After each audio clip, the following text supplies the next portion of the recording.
आज 1 एप्रिल म्हणजेच फुल्स डे।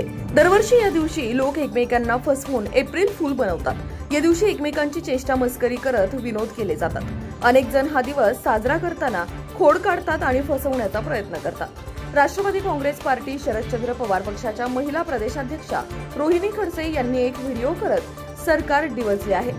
रोहिणी खडसे यांनी आपल्या सोशल मीडिया प्लॅटफॉर्मवर एक व्हिडिओ टाकला, ज्यात मुख्यमंत्री देवेंद्र फडणवीस निवडणुकीच्या प्रचारात कर्जमाफी माफ करू असे आश्वासन देत आहेत। फडणवीस निवडणुकीआधी सांगत आहेत की सरकार आल्यास शेतकऱ्याला पूर्ण कर्जमाफी दिली जाईल। शेतकऱ्याचा 7/12 कोरा कोरा कोरा अशी घोषणा दिली होती। ती घोषणा देतानाचा व्हिडिओ रोहिणी खडसे यांनी शेअर केला। बरं, खरी गंमत पुढे आहे। फडणवीसांचा व्हिडिओ शेअर केल्यानंतर त्यांनी थोडं थांबा असे सांगत एक गॅप घेतलाय। त्यानंतर त्यांनी अजित पवारांचा व्हिडिओ लावला। बरं, हा व्हिडिओ निवडणुकी आधीचा नाही तर निवडणुकीनंतर सत्तेत आल्यावरचा आहे हे विशेष। या व्हिडिओत अजित पवार कर्जमाफी शक्य नाही असे सांगताना दिसत आहेत।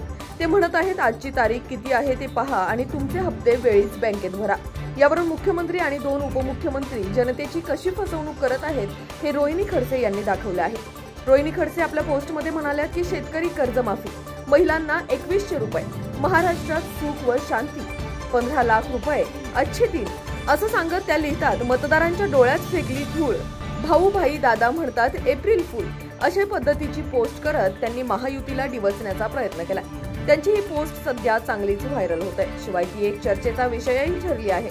निवडणुकीआधी आणि निवडणुकीनंतरचे महायुतीचे नेते काय म्हणतात हेच त्यांनी पुराव्यासह मांडून महायुतीची खिल्ली उडवली आहे। आता आमचा हरिभाऊ निवडून आला, पुन्हा सरकार आलं की आमच्या शेतकऱ्यांना पूर्ण कर्जमाफी आपण देणार आहोत। शेतकऱ्यांचा 7/12 करूया कोरा कोरा कोरा। कर्जमाफी जाहीर केलेली आज तारीख आहे 28। मी या कार्यक्रमाच्या निमित्तानं महाराष्ट्रातल्या जनतेला स्पष्ट सांगतो, 31 तारखेच्या आत आपापले पैसे भरा पीक कर्जाचे।